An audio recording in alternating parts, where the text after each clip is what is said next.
Tuwang-tuwa nga ang mga netizens sa ginawa ni Janine Gutierrez sa kanyang boyfriend na si Jericho Rosales. Sa kanyang social media account ay pinost ni Janine ang ginaya niyang joke na napapanood niya sa ibang platforms tungkol sa kapeng nasa pack. At ginawa niya ito kay Jericho habang masayang namamasyal sila sa isang mall.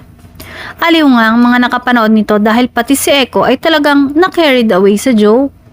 Samantala, bukod sa isang clip na pinost ni Janine nung nakaraan tungkol sa issue sa flood control, may kasunod pa ito dahil may pinost pa siya sa kanyang Facebook account na compilation ng mga video niya galing sa ilang proyekto at may caption na Nepo Baby Package pero walang bank account included. Komento naman ng netizens ay okay lang naman daw maging Nepo Baby basta katulad niya.